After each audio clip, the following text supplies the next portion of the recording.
M1 statics, example 2. Very similar to the previous example here, we've got a particle in equilibrium. This time there are 4 forces, and then again we have to find the magnitude of P and Q. So I'm going to take the same approach that I did last time. I'll look horizontally first. I tend to do to the right. You could do it to the left if you wanted to. It doesn't matter. They're going to balance out either way. So to the right hand side, we've got P cos 40. And then the 1 and the 2, they're vertical, so they don't have a horizontal component. So P cos 40 to the right will be equal to Q cos 55 to the left. Now we can't work out here either P or Q, so I'm suspecting there might be some simultaneous equations coming up soon. So I'll leave a little space here. I might need to do some more work there, and I'll have a look vertically. So vertically we've got 3 components upwards. We've got Q sine 55.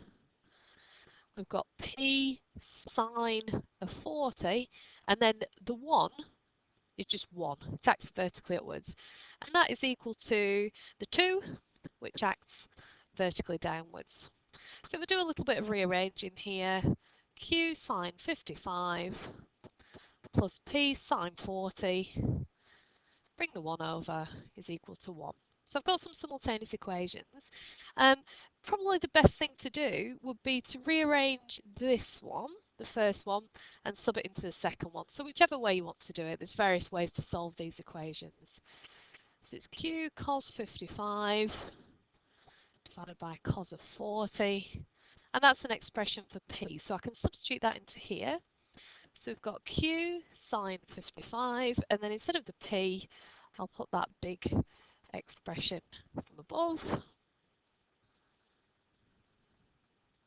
And then the P is multiplied by sine of 40, and that's equal to 1. Now you'll notice that everything on the left hand side is in terms of Q. You've got a certain number of Q's here, and then this is all one number as well, that number of Q's. So substituting all that in, and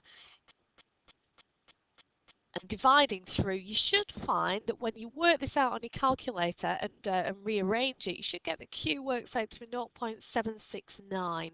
So it might be worth pausing the video at this point and just checking that by putting these into your calculator and then dividing that coefficient over onto the other side, you should be able to get 0.769. So just have a little check on that one.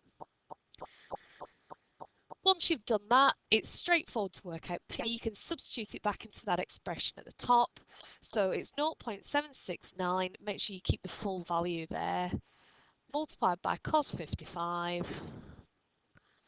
All divided by cos of 40. And again, work that out on your calculator, and I got 0.576 newtons. 2 3 significant figures.